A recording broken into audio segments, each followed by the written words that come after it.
I really do believe that more people are awakening to their abilities to channel. And whether that's channeling their higher self, the ascended masters, extra dimensional beings, for me, channeling has really allowed me to create more heart-mind coherence in the body. Because again, for people that are on this path, it's not all euphoria and it doesn't come with like the cost. And the cost is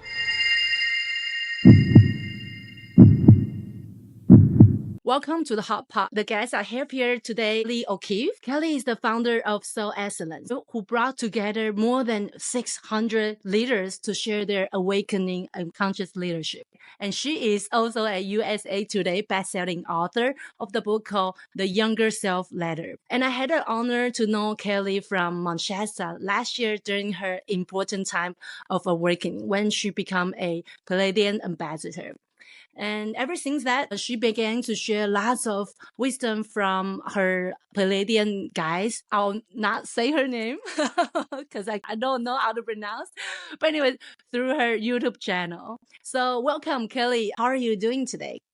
Thank you, Fiona. I am doing so well. I'm so happy to be here. It feels like a big reunion, like we're getting back together after meeting in Mount Shasta. And I'm just thrilled to have this conversation with you. So what is that one thing that you feel most passionate about lately? Ooh, what do I feel most passionate about lately? A few things. I feel super, super passionate about being back in the body after a big spiritual awakening this past year. What I mean by that is like hiking and just being on the move again, where I felt like I was way up here for a while. So I'm passionate right now, very specifically about hiking all of the mountains in the Phoenix, Scottsdale area that I just moved to. So I'm working all morning and I'm like outdoors all afternoon and I'm super into the desert vibe right now. So I'm going all in on the desert right now.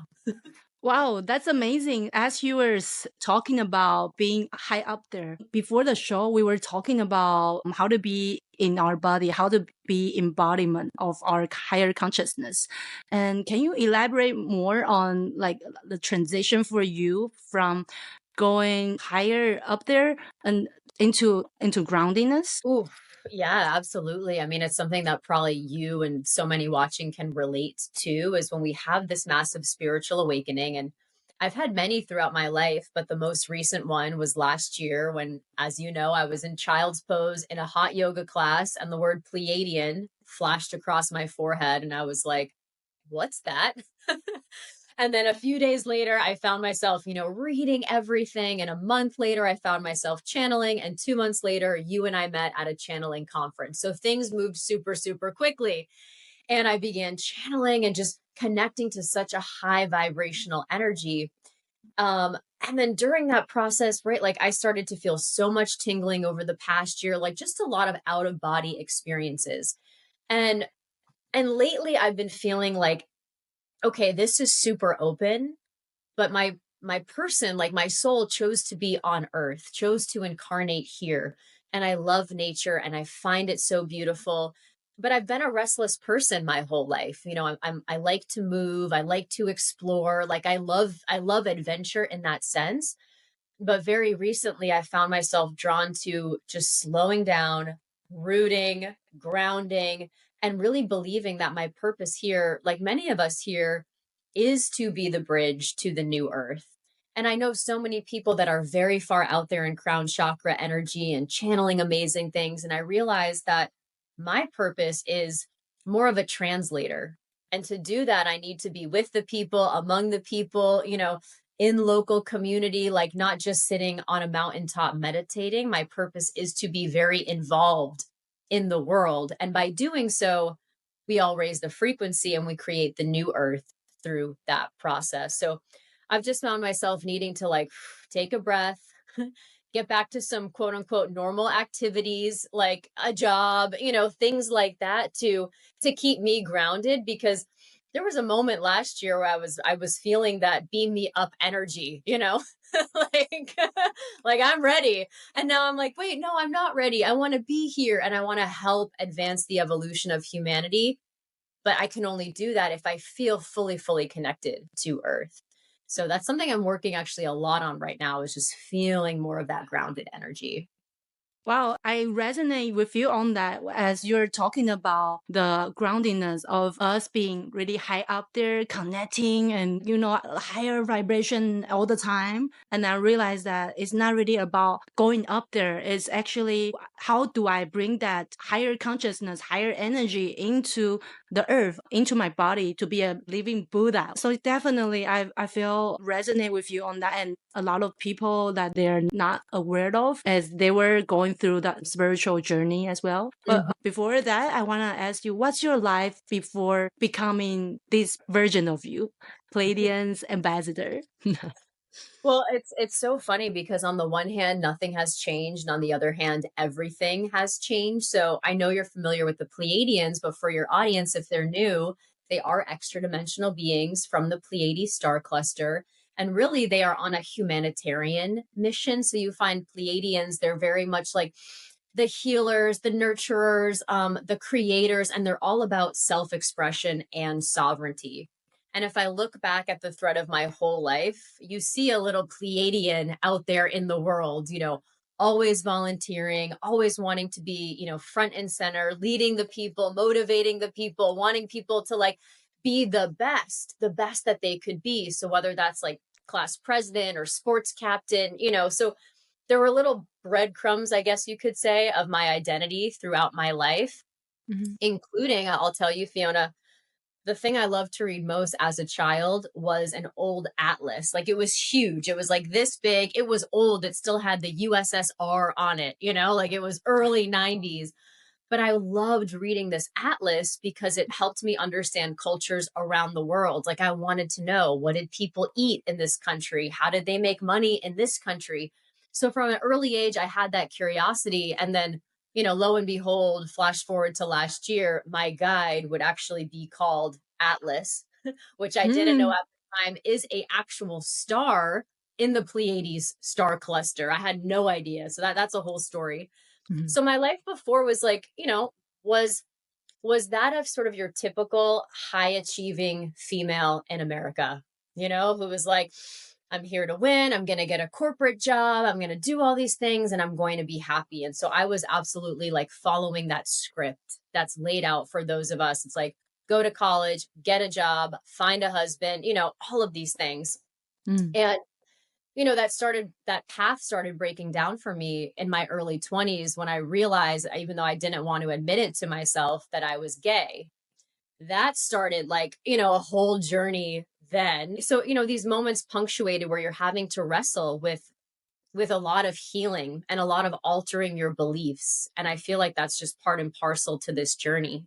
So that was more in my 20s. And then life in my 30s, I suddenly realized like, there were hints that this path was not for me, that I didn't want to be your average person in corporate, that I was realizing like everyone just started to seem like the same.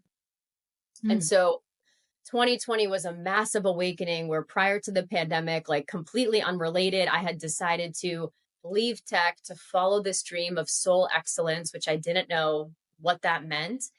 And that was an entrepreneurial path, which led to a spiritual path, which led to a lot of like dissolution of old beliefs of who I am, how I was going to be in the world. And then it was last year where things just, as you know, got blown wide open, where I went from, I don't believe in aliens. Like, I don't think about these things. I don't care about space, like whatever. Like that was my energy. I was like, whatever. To then conversing with the Pleiadians and then having all these visions and downloads of being a Pleiadian ambassador, having telepathic connection with these beings.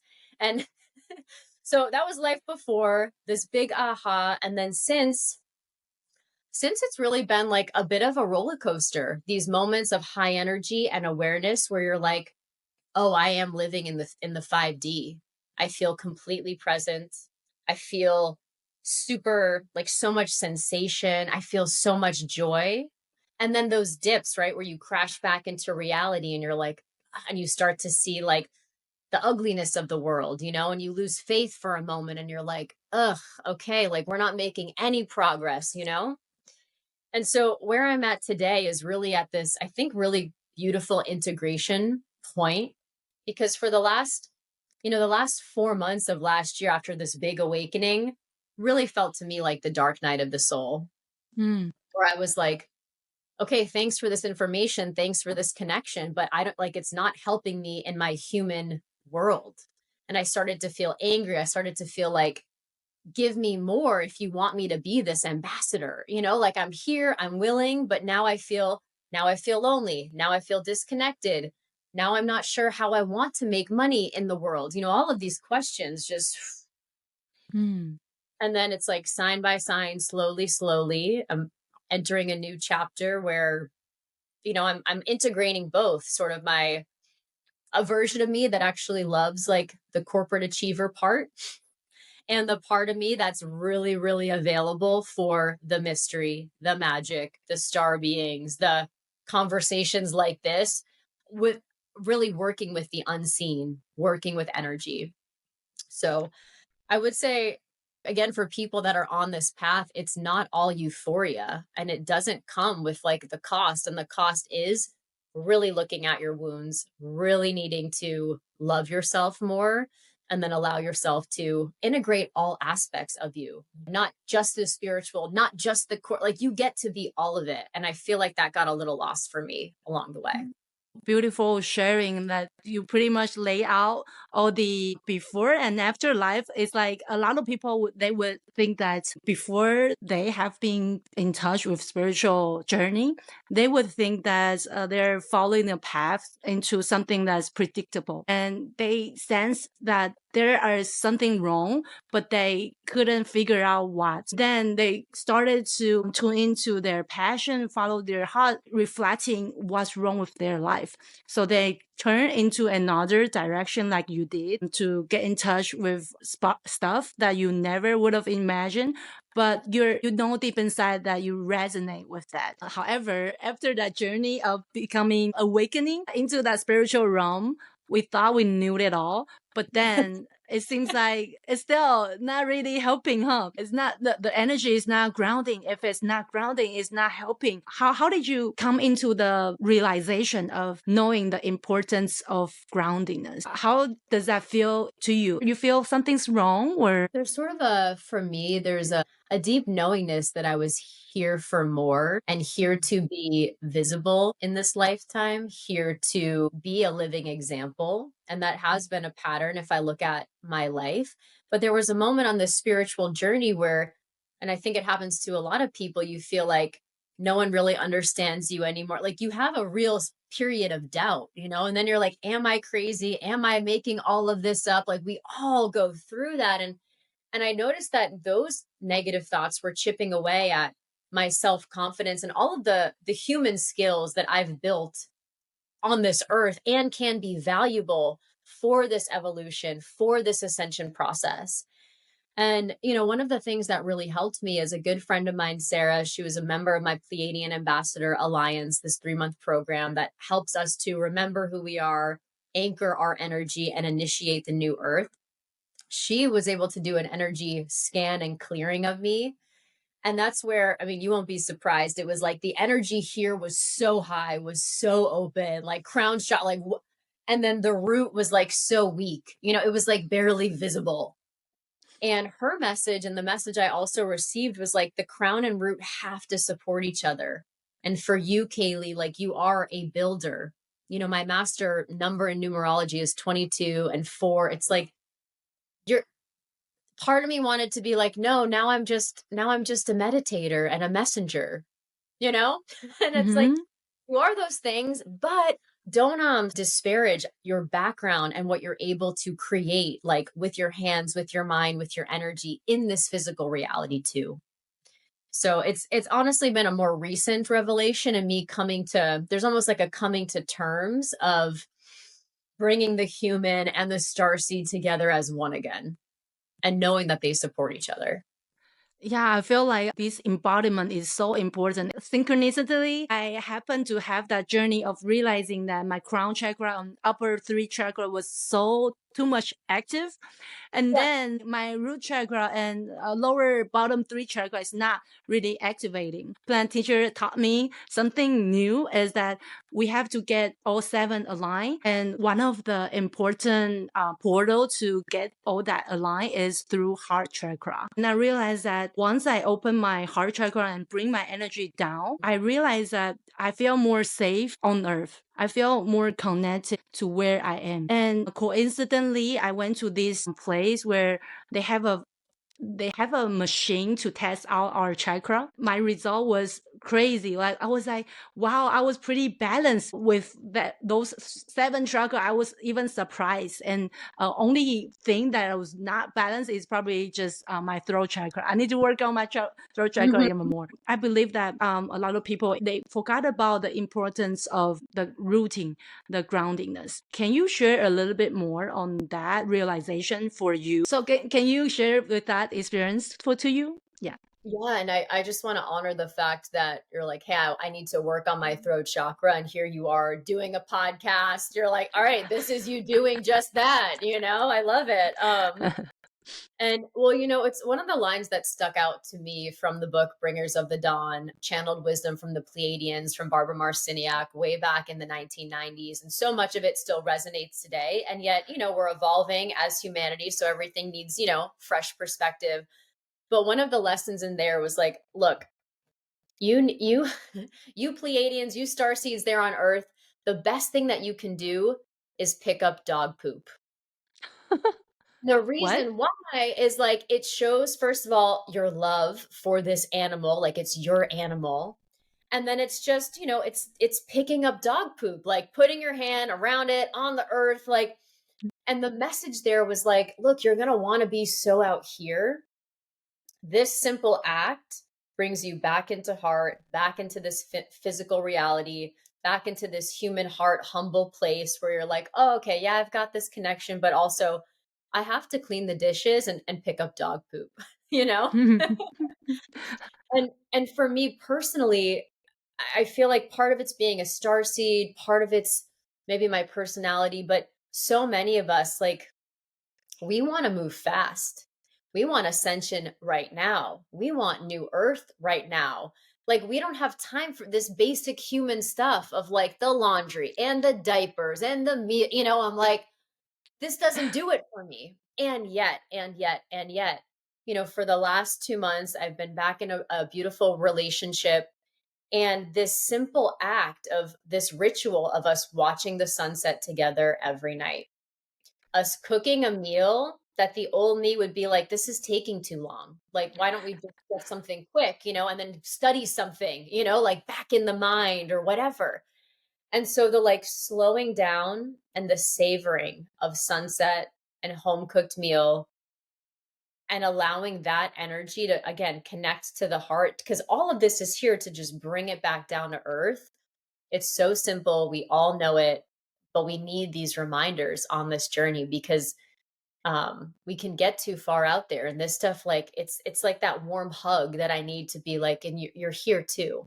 That's beautiful example that you bring out. Not only just the dog poop, of course, the cooking part as well. Just before the podcast, I was listening to another podcast about how people are coming into realization or deep knowing without knowing all this spiritual knowledge. They may be just some housewife cooking, and they begin to have a lot of realization through doing something ordinary, through doing the daily stuff. And they come into the epiphany of how to live the life into the better place. That is profound. We often thought that we have to read a lot of book or being up there channeling the higher dimension in order to bring that wisdom, but actually it's actually in our heart, right? It's just that whether we can feel it in our hearts. Yeah. And I realized that you have been doing something that you're passionate about, even though right now you were bringing your higher energy down. But I can feel like when you're doing this either Mount Shasta summits or doing your course, Pleiadians Ambassador program, I can feel your energy. I can feel your passion. How Can you share a little bit more on that? Like how did it bring it into your passion? How did you discover that? It's I'm glad you asked, because for me it's like I get these ideas and then I do take action almost immediately.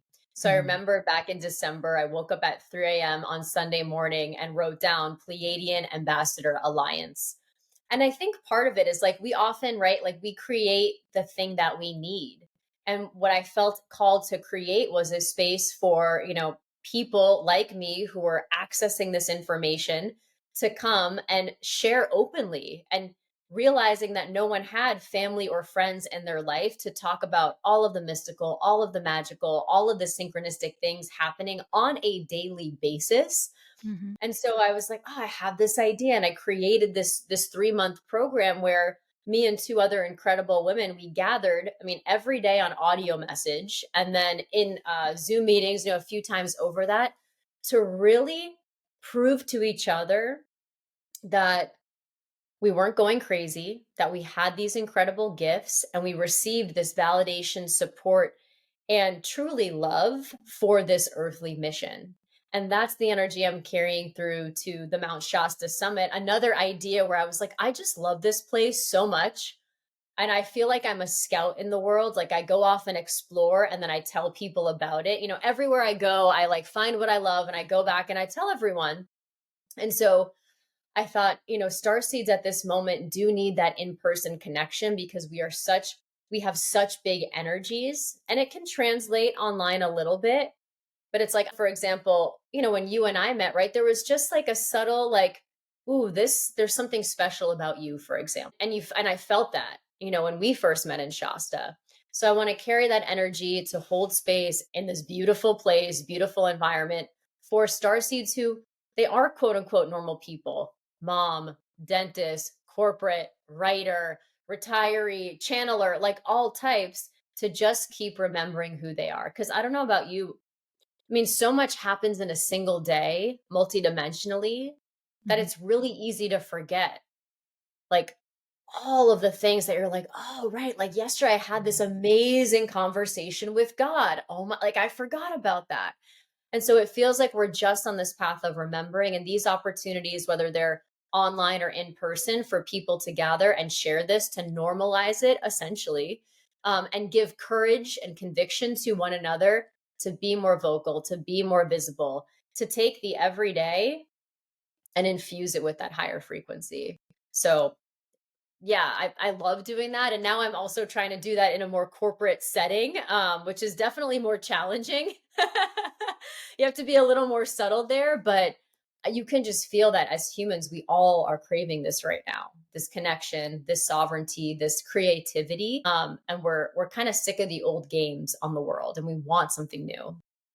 Yeah, I can feel like the reason why we're starting either the program, online program, or the summits is purely out of our passion. Like not only the passion of creating the course or the summits or in-person events, actually the passion of sharing the wisdom or sharing the beautiful experience that we had somewhere else and then to here. It's just right now, instead of sharing the restaurants, and right now we're sharing the Pleiadians and the beautiful Mount Shasta experience.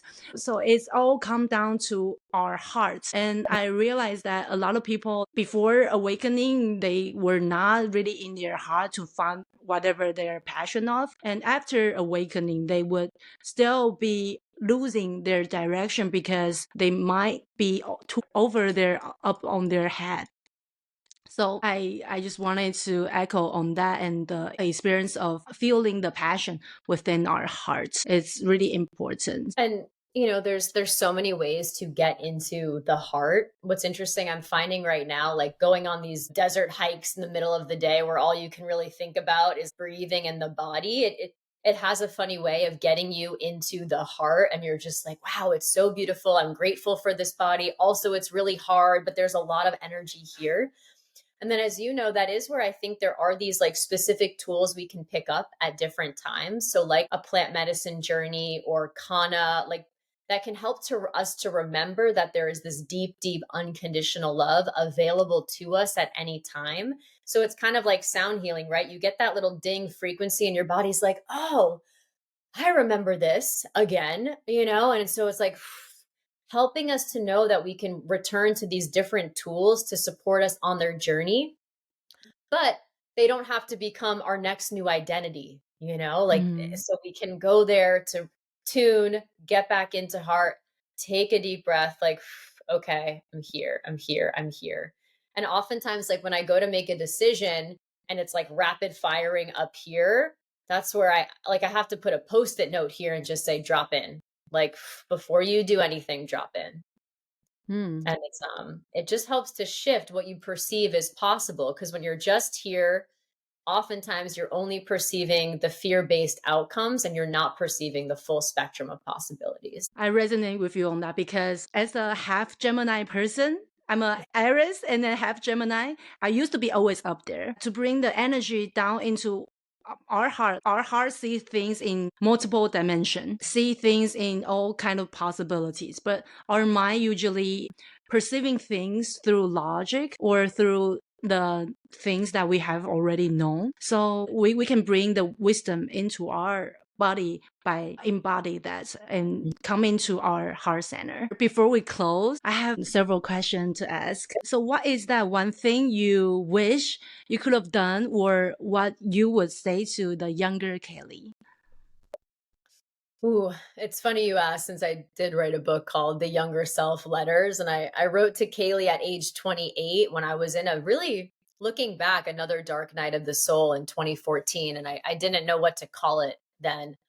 And I gave her some words of wisdom of just that your voice will be your superpower, which is so interesting, because I didn't know that this journey would entail publishing, becoming an author, having a YouTube channel. And like, so that was so true. But looking back at my even younger self, the words of wisdom that I would have for her um, is really just, looking back, like I did have such a big heart as a young child, and those get broken, right? Like people in our lives disappoint us or whatever. And I would really just tell her that her heart is her superpower, Mm. because for so long, like as a little girl, she thought, right, her superpower was her ability to achieve excellence, her ability to win an award, her ability to make the team. Like she was going to outwork everyone and be the best. Mm. And while I really admire that quality in her, there was this like just super sensitive, intuitive heart. There's part of me like, oh, if like that had received more love and validation then to like explore those things, right? Like how amazing.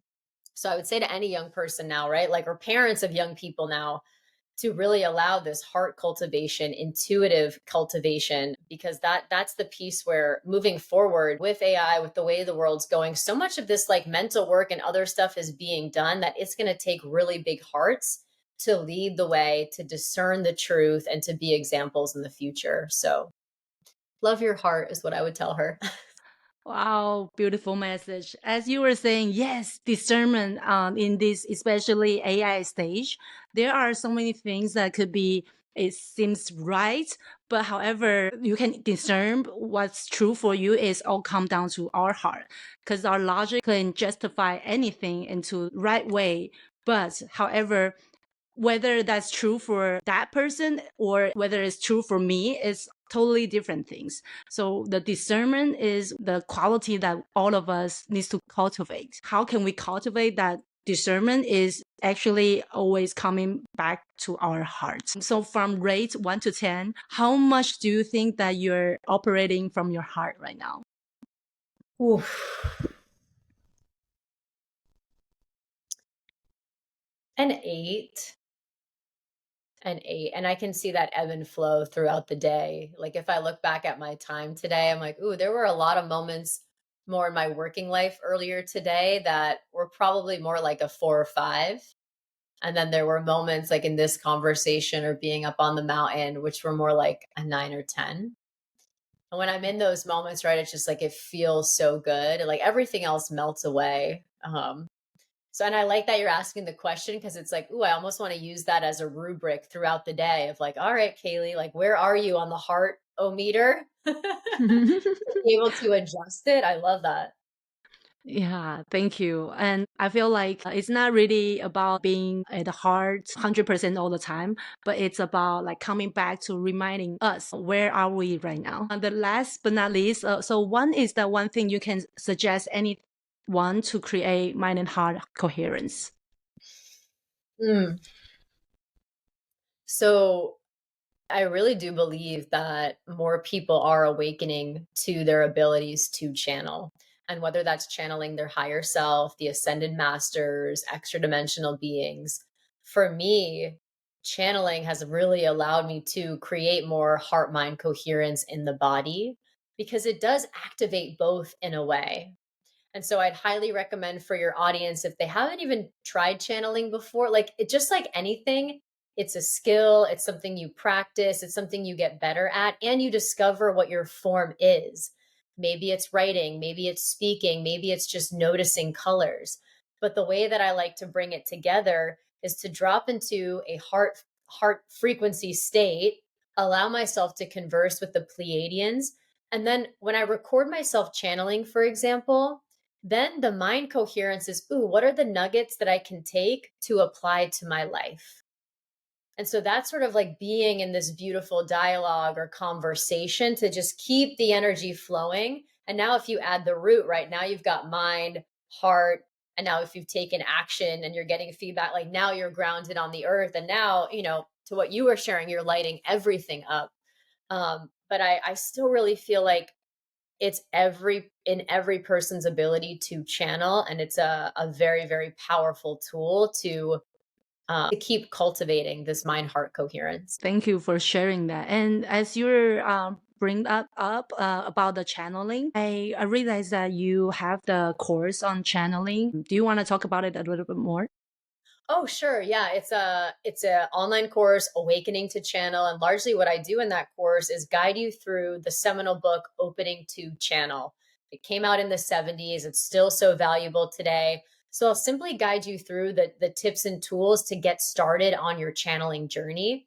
Everyone who's taken it so far like has been amazed within one day, like they've made contact with an aspect of themselves or a being, and that's so beautiful because like we all need that little dopamine hit of like, oh my gosh, to want to keep going. And just yesterday, a woman reached out to me who started the course and is blown away about what she's able to perceive. And so, what I love about all the work that I do is that it's never do it for you. It's Mhm. always let me show you what I've learned, what I've tried, so that you can try it and figure it out and learn how to fish too. So I love that course. It's really simple. You can come back to it multiple times. But if you can't dedicate, 10 minutes a day for 30 days to give it a real shot, then I wouldn't recommend it. I do feel like there is some commitment whenever we start something new, going to the gym, channeling of like, can you stick with it? Yeah, so it's a beautiful course, self-paced on my website. Yeah, I feel like a lot of people they would think that the power is outside of themselves.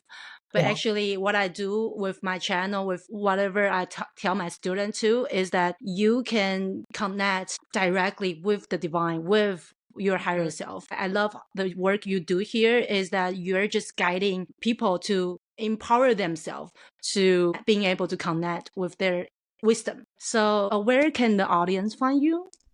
They can find me on YouTube at Kayleigh O'Keefe, also KayleighO'Keefe.com. Everything's on there. And I just would reiterate what you said, Fiona, about empowerment. I feel like the biggest thing that Starseed struggle with is their own power. They have given it away for so long, being very empathic, being very helpful, being the caregivers, the healers. And this is the time to get comfortable with power.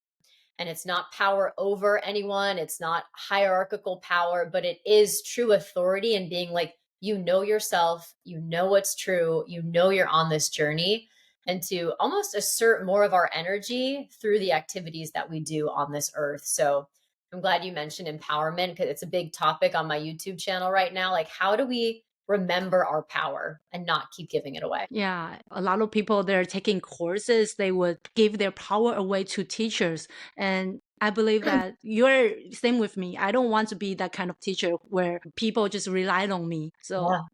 I love the work you do here that's helping humanity to empower themselves. Amazing conversation with you today. So if anyone's interested in Kayleigh's work, I'll put her link down below so you can follow, subscribe, or even email her through her website. So thank you again, Kayleigh, for your time. And I'll see you hopefully next time. See you in Mount Shasta.